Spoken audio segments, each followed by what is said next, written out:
Welcome into the Film Buffa podcast, the movie-centric division of the Buffa's Buffet Substack newsletter. So, every once in a while, not every once in a while, maybe once a week, I climb into this truck at lunch and I do a movies only, and that's what I'm going to do today, discussing a movie that came out last year that I'm getting around to, which is kind of a January thing, even for people who call themselves kind of halfway working film critics. A lot of movies come out these days, more than they came out 5 or 10 years ago, 5 or 10, 15 years ago. So you adjust by catching up in the next 2 months of the new year on the previous year's movies. And one of the movies I did catch up is the directorial debut of James Madigan, Fight or Flight. And when you watch this movie, starring Josh Hartnett, who I just think is really hitting his stride as he gets into his 40s. I think of Josh Hartnett, I think of James Marsden, who we just saw in the preview for Avengers Doomsday as Cyclops.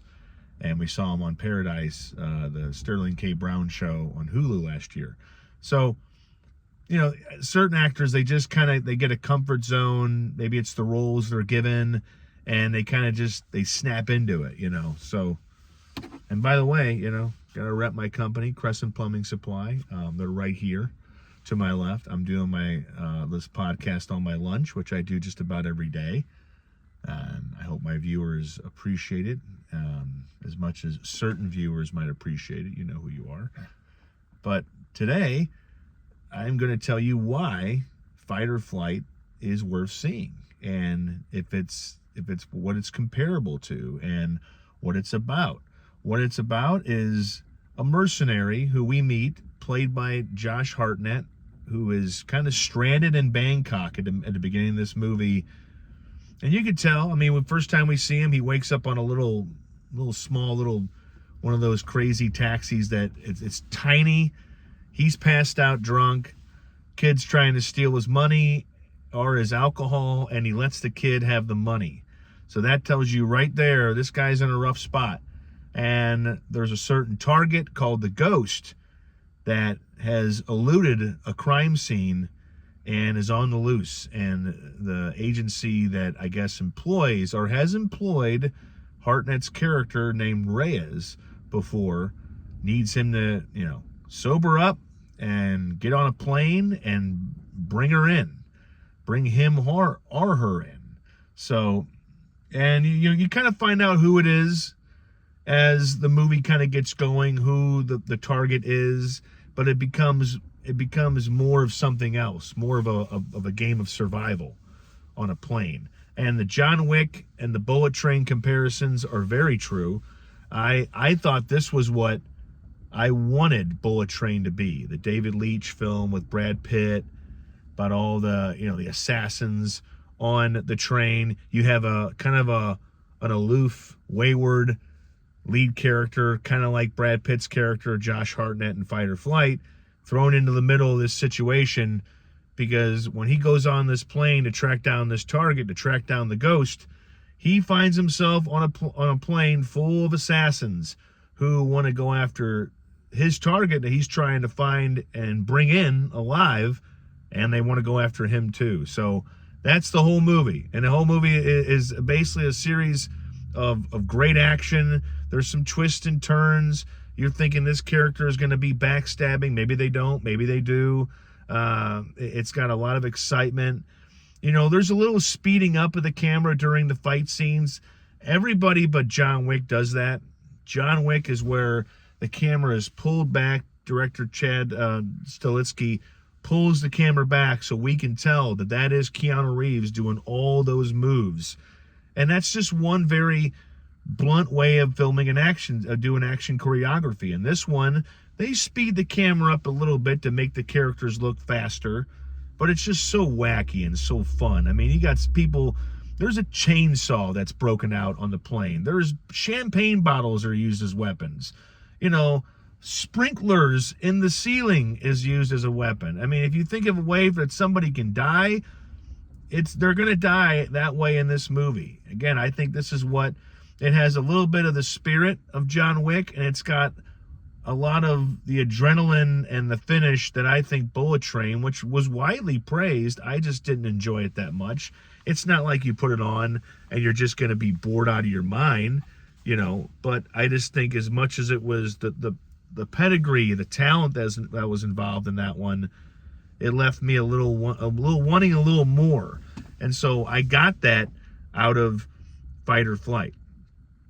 So should you stay and fight with this movie, or should you choose flight and get away from it? I think you should fight with it. I think it's a good movie for the way I watched it. A little night at home. I think it's on Paramount Plus, which there's a lot of good movies to watch right now. There's Roof Man with Channing Tatum and Kirsten Dunst, based on a true story. There's Novocaine, not based on a true story. I think it was really crazy if there was somebody out there who didn't feel pain and all of a sudden got himself involved in a bank robbery and more chaos. What Jack Quaid's character kind of does in that movie is kind of what Josh Hartnett, the hero, just kind of floats through the whole movie, trying to survive, getting his ass kicked, punching back, fighting back. In Fight or Flight, Josh Hartnett's character is not just your run-of-the-mill track down and rescue. He knows how to defend himself, but he also knows how to take a beating. And he does. I mean, if you ever wanted a movie where, you watch a movie with The Rock or Statham and they're getting punched, but they're not getting hurt, man, Hartnett gets his butt whooped. I mean, it doesn't take him barely any time to get bloodied up. He goes through about 4 outfits. What Arnold would go through one outfit back in an 80s action film, the whole movie, like in Commando, the guy wore a green Henley for the whole movie, and then he just finally took that thing off, put some camouflage on. It's like, let off some steam, Bennett. And Hartnett, in this movie, he's kind of getting bloodied up, so he's got to do some wardrobe changes. The guy's, it's like he's hosting the Globes. Different outfits for different fights. But it's fun. It's wacky. It's entertaining. It moves quickly. It's an hour and 45-ish minutes, maybe about an hour and 40 before the credits start. And it does kind of leave, the door open for more. I don't know if there's going to be more. It didn't really make or break the box office, but I wouldn't be mad if they made more of it. But at the same time, I will say that we don't need more of it, because while the attitude used to be, gimme, gimme, gimme, a lot of times the sequels, the follow-ups are not as good. Sometimes you can only trap a certain kind of lightning in a bottle once. And again, I think the takeaway here, and the cast is great. You'll have some people that you recognize. Katie Sackhoff, who, is still hanging around after her Stargate days, after her, she was in a Vin Diesel movie called Riddick. I thought she was really good in. She's a badass bitch.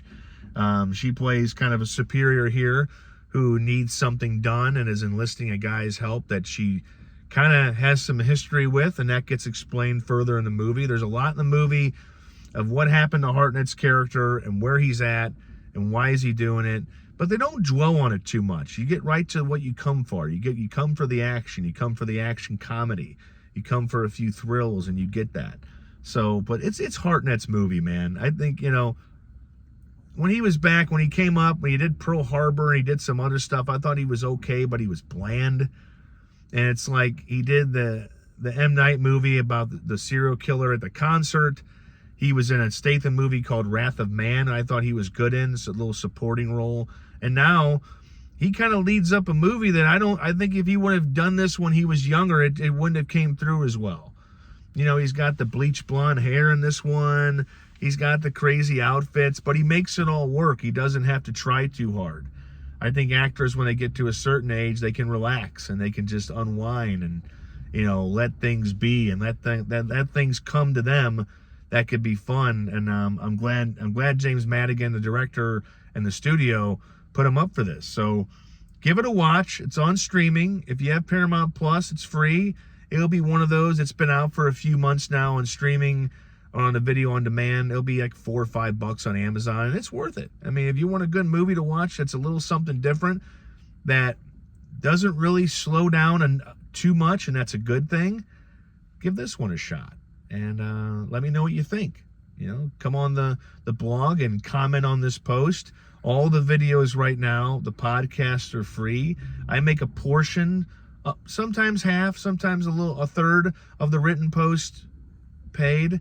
I want as many people to read them, so I kind of struggle with that, making it kind of, if there's anybody actually going to pay to jump over that paywall, yay or nay. But all the videos are free, all the podcasts where I jump into a truck. Somebody I like very much called them truck casts, and that's what they are. So come get some, and for more of this, for more of the written, for more of the video, for more of the spoken, it is on at dailydoseofbuffa.substack.com. And if you follow me on Facebook, Dan Buffa, you can't not find me. I'm there. I'm on Twitter, but I just got back on that hellscape. I'm on Blue Sky, but they don't have a lot of interaction there, so a lot of stuff gets shared to Facebook. That's where my mom can see what I'm doing. That's where a lot of my good friends and close confidants can see what I'm doing. And if not, go to dailydoseofbuffa.substack.com, and you get all the goods. So have a good day. It's hump day. It means we're just going to hump right over Wednesday on to Thursday, and then into Friday and into the weekend. So me, I personally want to get this day over with because I'm doing something tonight that's going to be fun. And that's it, folks. Have a good one. The Film Buffa has to go back to work.